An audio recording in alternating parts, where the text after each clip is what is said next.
Jmikola reporting live from the kitchen. We just got back from the Tuesday Church Square Park Farmers Market, and we stopped by, heard some reports that this sourdough guy, he's got bagels. And apparently they are the best bagels in Hoboken. That remains to be seen, but we're here with a facts-only inquiry to see what the deal is with these. So they've got, these are sourdough bagels, $3 a piece, 4 for $10. You might balk at that. Maybe you're used to paying 99 cents for a bagel, $1.50 with butter, $2.50 for cream cheese, and the price only goes up when you add specialty toppings like jalapeno or chipotle and walnut raisin. That's right, I'm looking at you, a bagel. But these guys, these look good. These look thin. These are very thin bagels. Kind of like something that maybe John Who would make in his kitchen. So I got two of the regulars and two of the everything, and they both look delicious. There's a great just waft all the seasoning on that, and the regular I'm actually going to use for a special nostalgic treat here. So we went apple picking, and there are. This is one of 2 bags that we got here, and there's just tons of apples. Too many apples to count. Emma picked a lot of these, that's why they're so tiny. But we're going to do apples with cheddar on a bagel, and I already got some apple ready to go here. So I don't have to crack into a new one.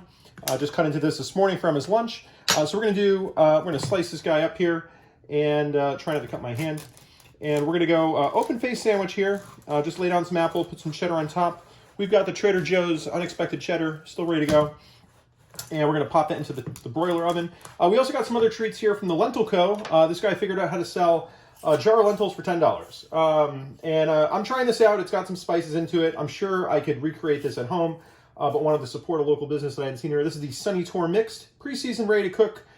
You just add some tomato of your choice, butter or ghee to make it mushy and soft, and then add some water, put it over either a pressure cooker or a lidded saucepan, and then you're ready to go, and you've got some homemade dal there. And it's got the fenugreek, the giant bay leaf, just a huge bay leaf in there. You also had what drew me there is the, sorry for the segue from the bagel. If you came here for the bagel content, you're going to have to wait or fast forward. Lotus seeds, also known as foxnut, and they have 2 flavors, just the salt, and this is the salt and black pepper. I want to say we had these in Taiwan, and they are delicious. They're just puffed, little puffed lotus seeds. Let's get the crunch on the camera. Just listen to that. That's a good crunch. I'll look forward to listening to that again in headphones. So Emma should love these. And the salt and the pepper. I mean, the pepper, I would definitely get these with pepper. That adds a nice little kick to them. Not too spicy. And you also got a sample here of the, that reminds me, I still got one of these in my pocket in my hoodie over there. Okay. So another sample. This is the puffed millet. And this has like a bit of a sugar coating on it. Kind of like, looks like you're getting from like an Indian dessert. You kind of got that kind of gulab jamun kind of flavor there, but it is dry. Good snack for the kids. All right, back to the bagels here. So we're going to throw these. These are going in the broiler. Oh, that's too loud there. We got these. We're going to pop one of these over, and I do want to try one of these fresh. So let me just cut into the edge here. I did ask the gentleman, so do these freeze nicely? He says yes, they do. So 4 bagels. I don't know if we'll get to them, but if we don't by tomorrow morning, we'll freeze some. So look at that. You can get that. Now just kind of focus in there. Can we focus in there? Yep, we can. Look at that. Yeah, sponge is a good bagel. Kind of opens up there. This is delightfully chewy. It's got a great crust. Seasoning is not overpowering. We're definitely going to enjoy these. Put that back in there. Oh my gourd, there were so many gourds for sale. We got 2 acorn squashes and 2 butternut squashes. I recently roasted these, but this one's going to become soup. And this was not the most, there were far more gnarlier ones available. And we got these guys. These guys I'm going to split in half and we'll roast them. Throw some butter and sugar on there. So we got a lot of stuff coming here. All right, now with the bagels here, we got this. We're going to do some apple. So we want thin slices for this because you want the apple to heat up. And you want it, if you can get it super thin, I already screwed up here. I should be cutting it off the big guy. You're just going to try and go as thin as you possibly can. Not shave it. I mean, that would just be gratuitous. But this is a good thickness there. This is going to heat up. You're going to have the cheese on top, and just under the broiler there. The goal is not to toast the bagel. I don't believe. I think you do want a soft bagel for this. But we're just going to put this here and maybe put this right here. And this will be a nice snack as soon as Cynthia gets back. We'll do 2 of these. I think that would be great. If I cut myself on camera here, famous last words, that would be very disappointing. I once, I want to say it was a Christmas affair at one of the few times we actually did this at my parents' house, because Lord knows there's too much crap and clutter in there.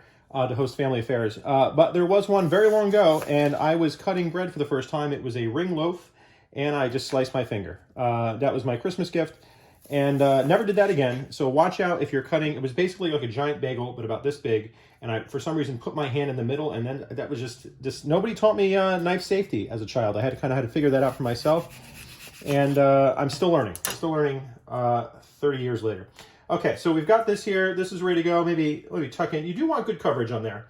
Okay, and now we're going to switch over to the cheese. Now, the unexpected cheddar, I just continue to be impressed with this stuff. I had some earlier today. Had some leftover birria and chicken mole from Chofi Taco. Delivered, we got the platters from there. Thanks to Andy Nee for securing that. Got to meet his new cousin. And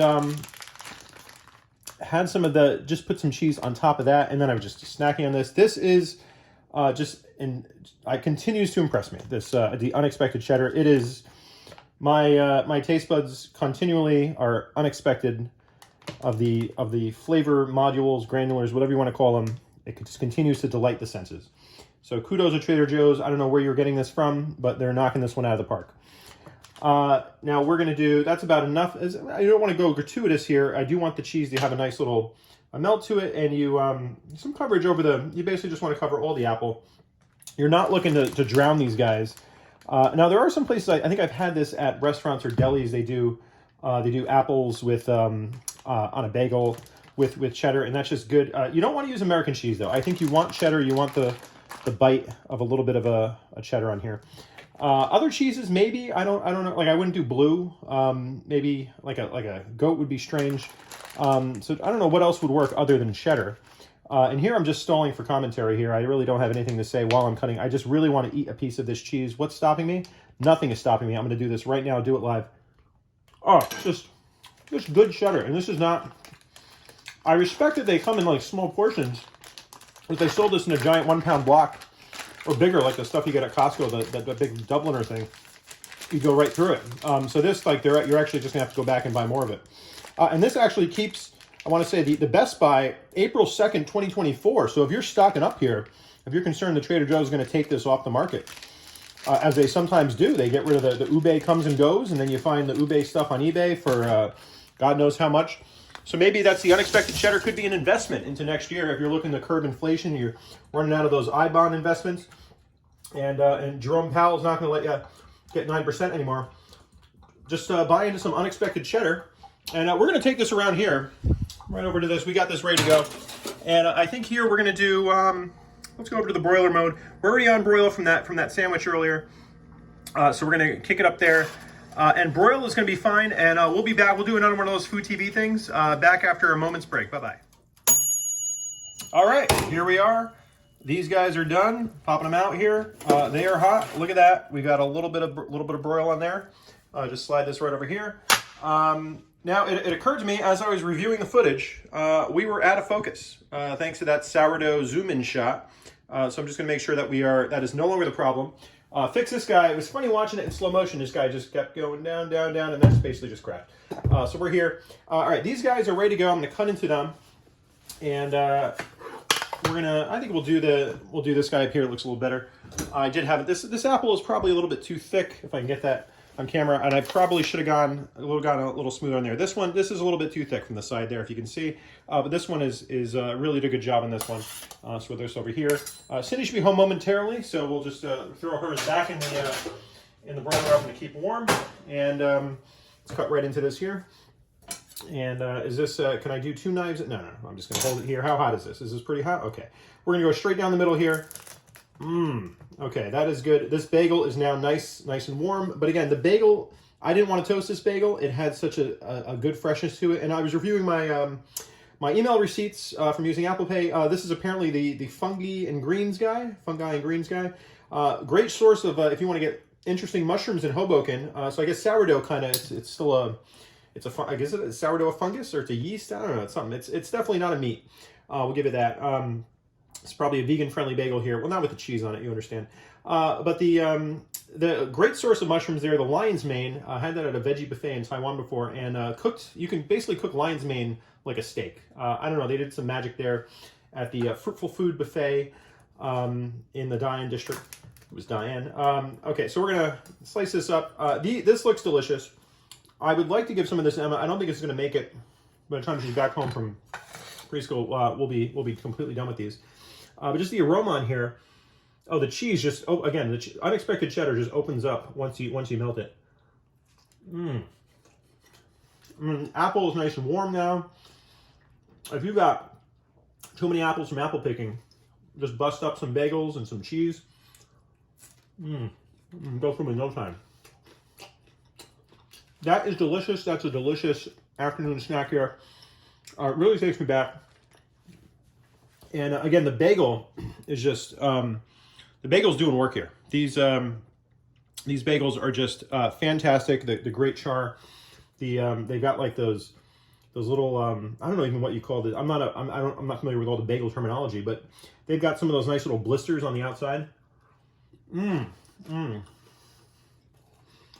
Absolutely delicious, and definitely would get these again. Would make this in a heartbeat, and we have the ingredients, so I think we will. You gotta watch out when you're eating this. The apple will slide right off. Maybe that's if you're making this professionally, you'd want to put a layer of cheese underneath to kind of form the glue in between. But you definitely do want cheese on top of the apples. That's kind of like, I guess, the way Torna kind of puts their toppings under the cheese, but they're still binding it to the crust. Okay. Well, there you have it. Fungi and greens, Hoboken bagels, 4 for $10, $3 each. Get yourself some apples. Melnick's Farm also had a lovely display of apples. If you don't want to drive 2 hours north, I wouldn't repeat that trip. Just go picking. And get yourself some cheddar and a broiler oven. Get to town. See you later. Jmikola signing off before my wife gets home from school.